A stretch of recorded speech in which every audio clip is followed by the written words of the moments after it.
Salam sejahtera para pelajar sekalian. Cikgu berharap kamu semua berada dalam keadaan sihat dan sejahtera. Hari ini kita akan mempelajari teknik menjawab karangan bahagian B.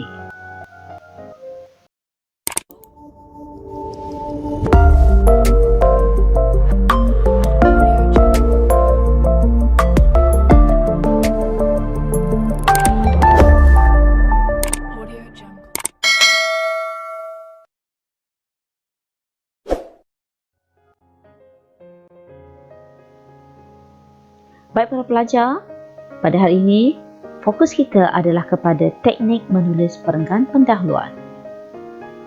Pembelajaran kita pada hari ini telah disediakan oleh Cikgu Sanisa Ahmad daripada Sekolah Menengah Kebangsaan England Jesus Convent Melaka dan oleh Cikgu Hayati Hassan daripada Sekolah Menengah Kebangsaan Bukit Katil.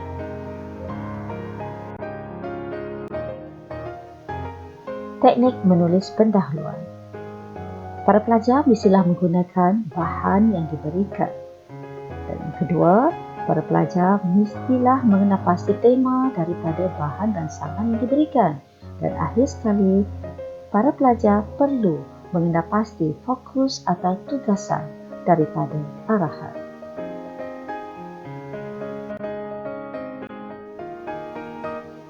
Menulis perenggan pendahuluan karangan bahagian A. Keseluruhan bahagian perenggan pendahuluan dapat para pelajar tulis dengan menggunakan 4 atau 5 ayat ringkas sahaja seperti berikut. Ayat yang pertama dicadangkan para pelajar menggunakan ayat tema. Ayat yang kedua dicadangkan untuk menulis ayat huraian. Ayat yang ketiga adalah ayat contoh. Ayat yang keempat adalah ayat rancangan. Dan ayat yang kelima, para pelajar boleh menulis ayat fokus atau ayat penegas. Bagi ayat fokus dan ayat penegas, para pelajar perlulah bijak untuk menggunakan penanda wacana yang sesuai bagi menggabungkan ayat.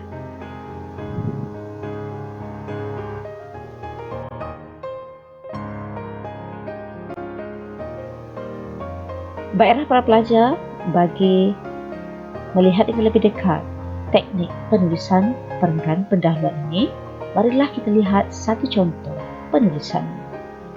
Cikgu telah mengambil contoh ini daripada latihan 9 berkaitan dengan penggunaan kad kredit daripada modul Gemilang 2.0 SPM Kata 1 muka surat 107 dan tema bagi latihan 9 ini adalah ekonomi keusahawanan dan pengurusan keuangan daripada buku teks tingkatan 5 muka surat 114.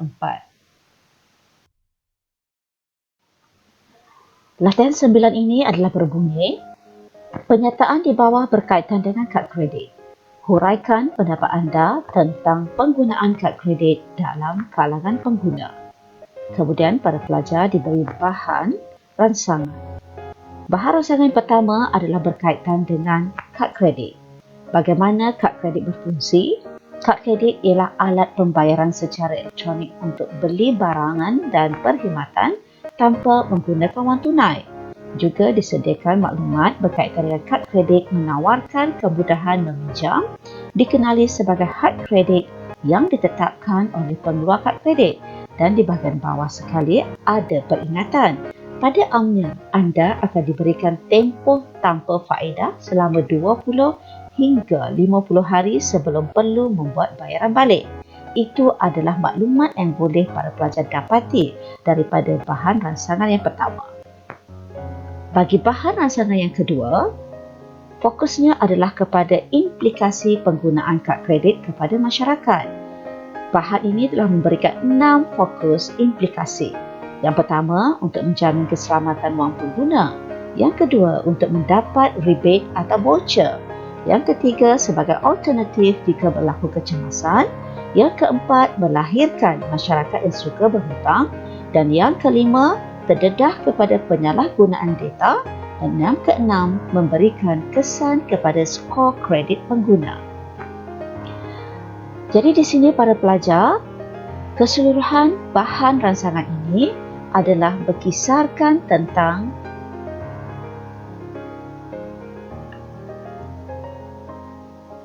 kad kredit. Dan tugasan yang kita boleh dapati daripada soalan ini adalah penggunaan kad kredit. Jika para pelajar telitikan, penggunaan kad kredit ini mempunyai skop yang sangat luas untuk dihuraikan dalam perenggan isi. Jadi cikgu mencadangkan para pelajar mengecilkan skop penulisan, iaitu para pelajar boleh mengambil penerangan berkenaan dengan implikasi penggunaan kad kredit kepada masyarakat sebagai tugasan.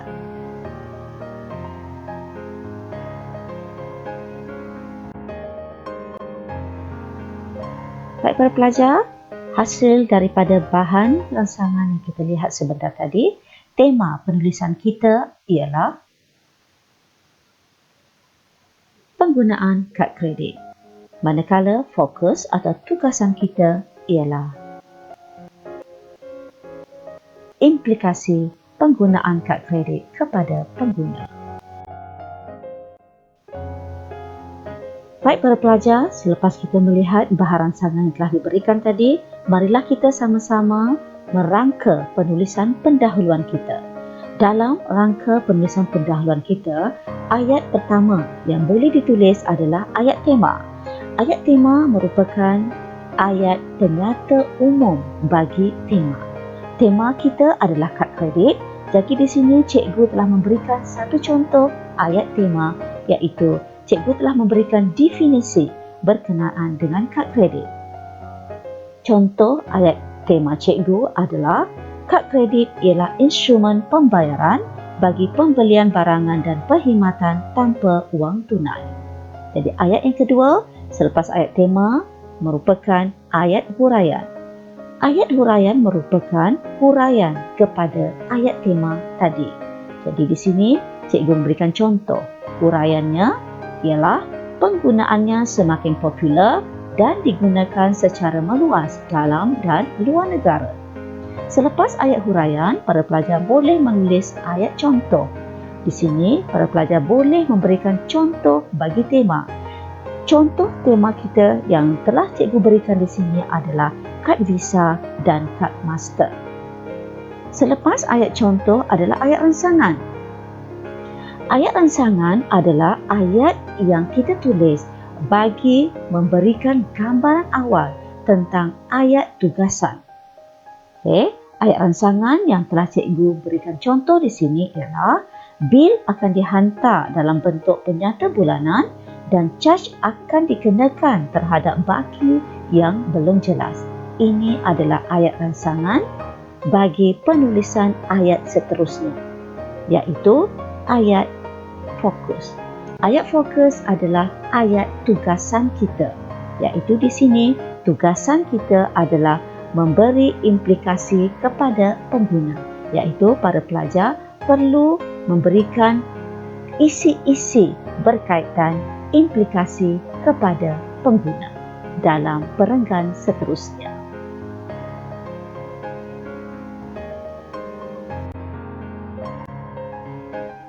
Baik para pelajar, selepas kita membuat rangka penulisan perenggan pendahuluan, marilah kita cuba untuk menulis perenggan pendahuluan yang lengkap. Ayat yang pertama, kad kredit ialah instrumen pembayaran bagi barangan dan perkhidmatan tanpa wang tunai. Ini adalah ayat tema. Yang kedua, penggunaannya semakin meluas kerana boleh digunakan dalam dan luar negara. Ini adalah ayat huraian. Ayat huraian kepada tema. Yang ketiga, sebagai contoh, kad kredit yang popular adalah kad visa dan kad master. Ini adalah ayat contoh. Seterusnya, bil akan dihantar dalam bentuk penyata bulanan dan caj akan dikenakan terhadap baki yang belum jelas. Ini adalah ayat rangsangan. Dan terakhir sekali adalah ayat fokus. Oleh itu, penggunaan kad kredit akan memberi implikasi kepada penggunanya. Ayat fokus inilah adalah ayat tugasan anda, di mana para pelajar akan menggunakan ayat fokus ini, iaitu penulisan penggunaan kad kredit memberi implikasi kepada penggunanya dalam perenggan isi nanti. Cikgu harap dengan penjelasan ini, para pelajar lebih memahami cara untuk menulis perenggan pendahuluan yang lengkap dan ringkas. Cikgu berharap penerangan kita pada kali ini boleh memberikan kefahaman yang lebih kepada para pelajar untuk menulis perenggan pendahuluan. Sekian, terima kasih.